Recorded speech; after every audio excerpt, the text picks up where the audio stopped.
आज चाहिँ डे 2 हामी अप्पर सिनेमाबाट माथि देउराली जाँदैछौँ। अब चाहिँ ब्याम्बो आउँछ, ब्याम्बोमा एकछिन हामी एकछिन बस्छौँ। त्यस पछाडि चाहिँ दोभानमा खाना खान्छौँ। त्यो भ्यू चाहिँ यस्तो बवाल छ है, पानी अलिअलि परेको भए पनि झर्ना सर्ना खोला। हाम्रो राजेन दाइ नेचरमा इन्जोय गर्नु हुँदै विशाल पहाड, अलिकति हुस्सु पनि लागेछ। त्यो झर्ना बगेर तल तल तल तल खोलामा मिसिन्छ। रमेश चाहिँ अलिक माथि पुगिसकेको छ हामीलाई छोडेर। हामी चाहिँ अब लगभग 20 मिनटमा ब्याम्बो पुग्छौँ। हामी अप्पर सिनेमाबाट ब्याम्बो आइपुग्यौँ। यो चाहिँ हामीलाई ठ्याक्कै 1 घन्टा लाग्यो। देखि चाहिँ हामी दोभान जान्छौँ अलि एकछिन बसेर। त्यो चाहिँ 1 घन्टा 45 मिनट लाग्छ भन्दैछ, 2 घन्टा पनि लाग्नु सक्छ।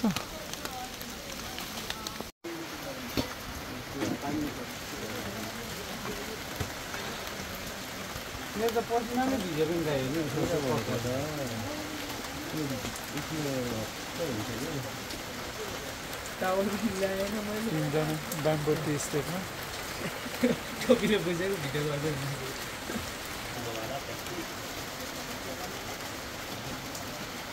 मैले रुमालको लागि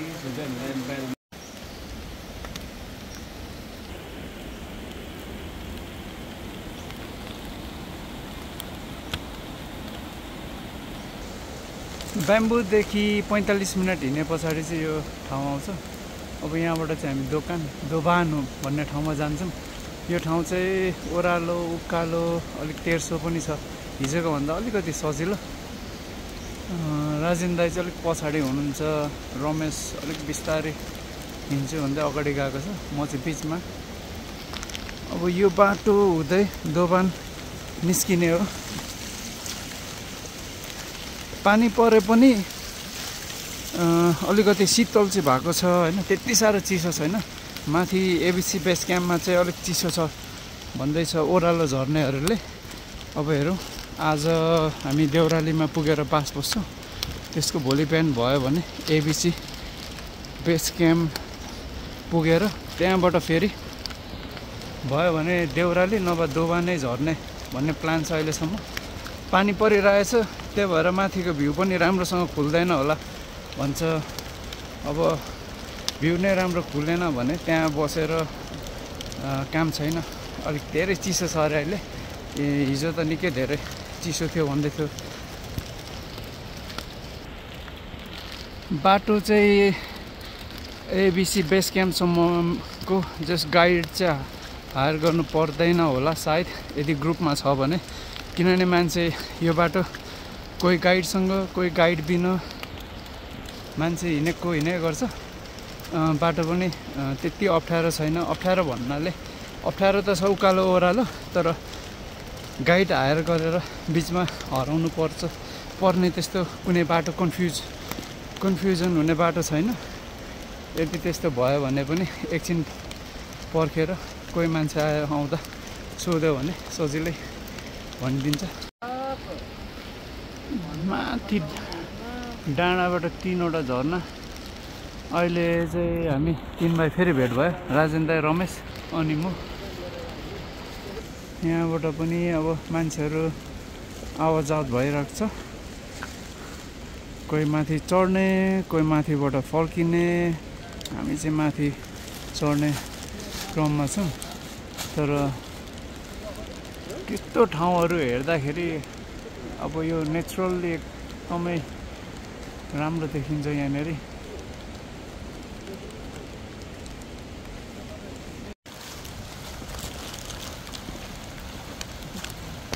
अहिले हामी दोभान आइपुग्यौँ। यो चाहिँ 2505 मिटरमा छौँ।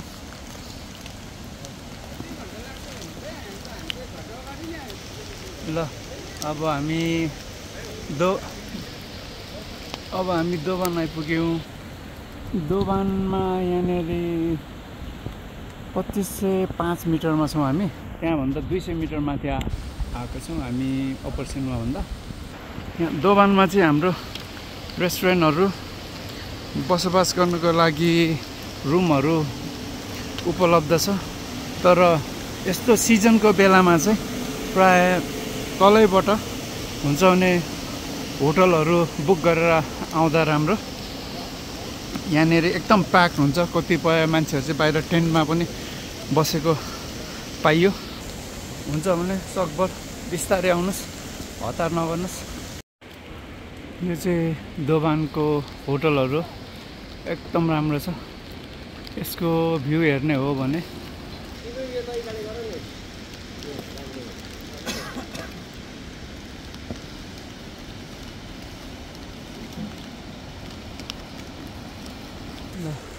यहाँ दोभानमा बसेर आज खाना खाने भनेको, तर अलिक छिटो आइपुग्यौँ हामी। यहाँभन्दा अब अर्को स्ट्यान्डमाथि हिमालयन भन्ने छ, हामी सायद अब त्यहीँ खाजा खाने कुरा भयो। तर यो पनि एकदम राम्रो छ।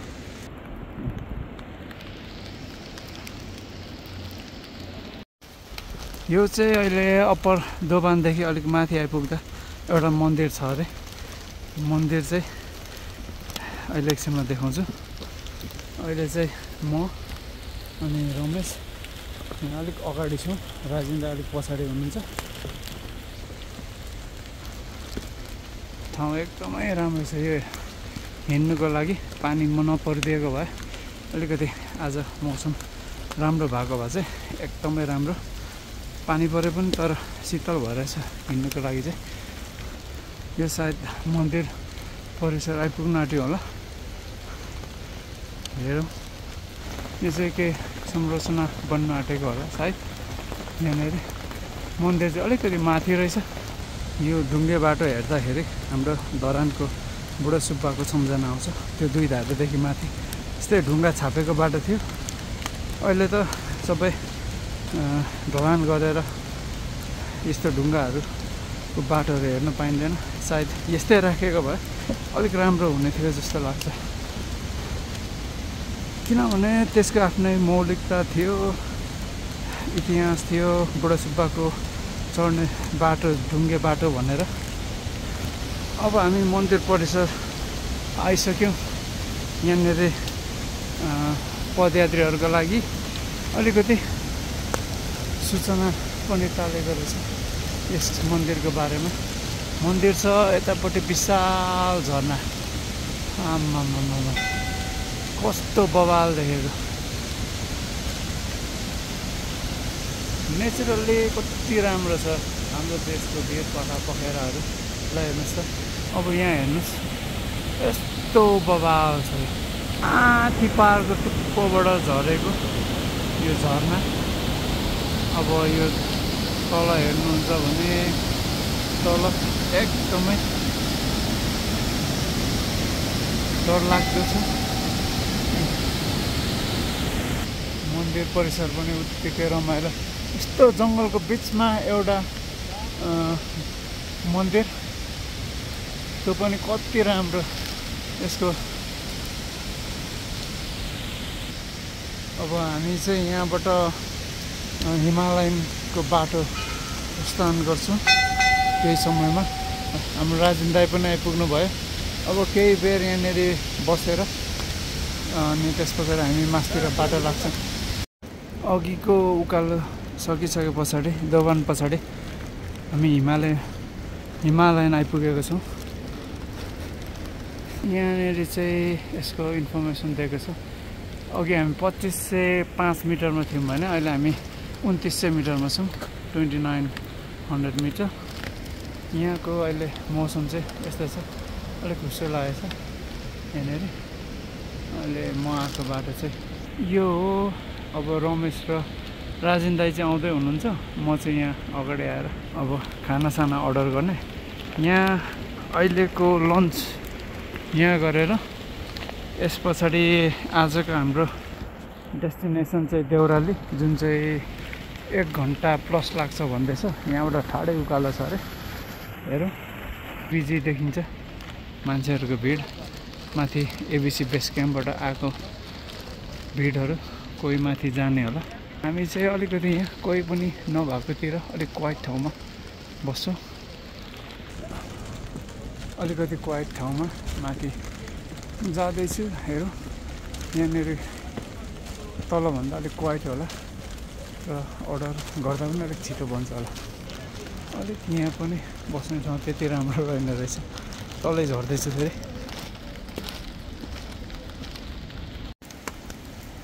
यो चाहिँ तल हिमालयनदेखिको मास्तिर हाम्रो माथिको देउरालीसम्म उकालै उकालो छ।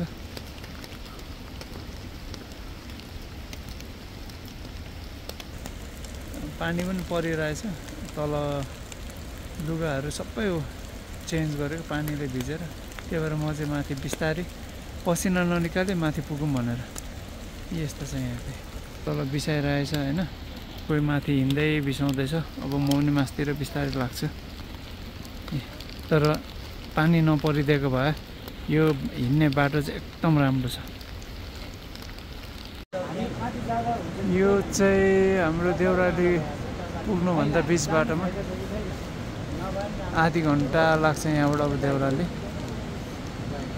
हाम्रो स्थानीय गाइडहरूले चाहिँ के भन्नुहुन्छ भने हामी चाहिँ देउराली भन्दा मासतिर चाहिँ नजानु भन्नुहुन्छ, किनभने माथि चाहिँ एकदमै धेरै हिउँ परिसकेको छ अनि हिँड्ने बाटोहरू पनि अप्ठ्यारो छ। अब हेरौँ आज गएर देउराली बसिन्छ, त्यस पछाडि के हुन्छ विचार गरिन्छ। भयो भने एमबिसीसम्म पुग्ने अनि फर्किने प्लान छ।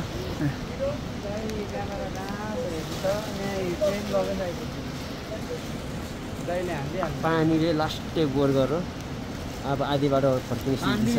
खत्तमै भयो। हजुर 5 दिनसम्म नेपाल सरकारले 5 दिनसम्म खाने बस्ने दिँदा पर्खिन्थ्यो। उहाँ हाम्रो स्थानीय गाइड जो आज फर्केर आयो एकदम लक्की। अब धेरै मान्छेहरू माथिबाट तल झर्दैछ, हामी माथि चढ्ने भनेको है। सबैले प्राय नजानु नै भन्नुहुन्छ। अब देउरालीसम्म चाहिँ पुग्ने नै हो, नभए बास बस्ने ठाउँ छैन। अनि आज देउरालीमा बास बसेर भोलि बिहानै हामी एमबिसीसम्म एकचोटि चाहिँ ट्राई गर्ने पनि विचार छ। र हाम्रो यहाँ माथिबाट झर्ने हाम्रो पर्यटनहरू हुनुहुन्छ, सबै लट्ठी टेकेर आउँदै हुनुहुन्छ, छाता उडेर आउँदै हुनुहुन्छ है। अब हामी चाहिँ प्लास्टिकको रेनकोट ओढेको छौँ, यसले पनि अहिलेसम्म थामिरहेछ। तर भित्रको झोलाभित्रको लुगाहरू सबै भिजाइसक्यो। एमबिसी जान सकिन्छ।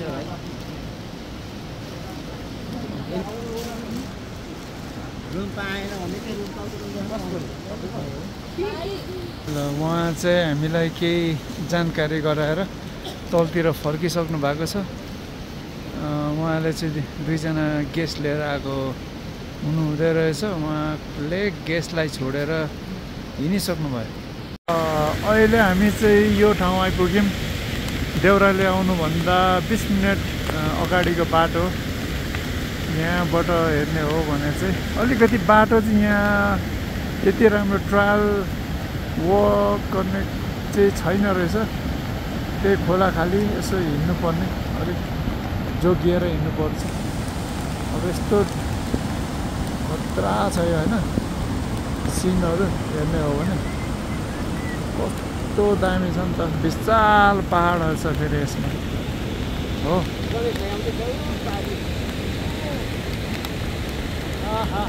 यहाँ राजन दाई, हामी चाहिँ रमेशलाई पर्खिरहेछौँ। रमेश अलिकति पछाडि छ।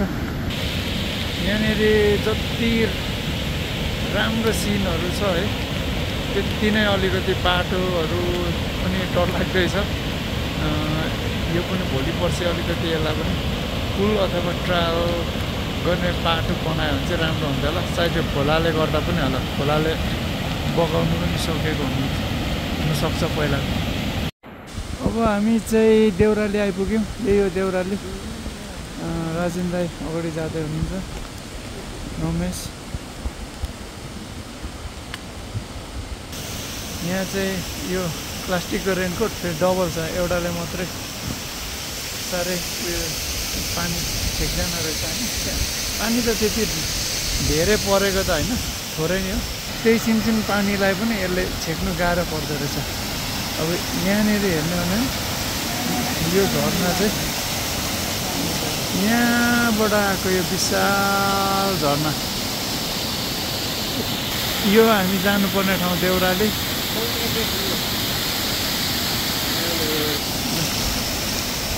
राजेन दाई अगाडि, रमेश राजेन दाई।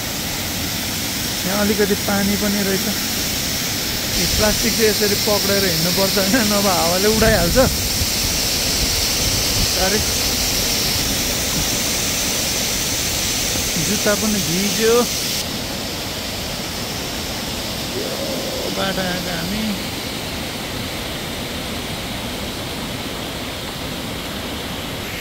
आजको फाइनल डेस्टिनेसन आइपुग्नु लाग्यो। यस पछाडि हाम्रो डे 2 आजलाई यहीँसम्म हुन्छ। भोलि चाहिँ हामी एमबिसी जाने कि एबिसीसम्मै जाने स्टिल कन्फर्म भएको छैन। माथिको मान्छेहरूले चाहिँ भरसक एमबिसीसम्म मात्रै जानु भन्ने खबर गरिरहेछ है। देउराली यसको हाइट चाहिँ 3200 मिटरमा रहेछ। देउरालीको गेस्ट हाउसहरू। अब हाम्रो गेस्ट हाउसको नाम चाहिँ मैले बिर्सेँ, फेरि हेरेर चेक गरेर भन्छु ल।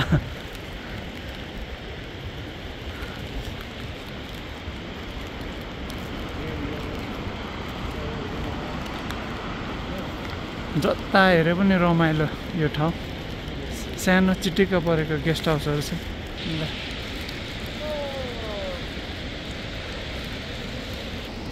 अब अरू अपडेटहरू भोलि नभए भरे भिडियो खिच्नु पायो भने फेरि अपडेट गर्दै जान्छु भिडियोमा चाहिँ, आफ्नो मेमोरीको लागि।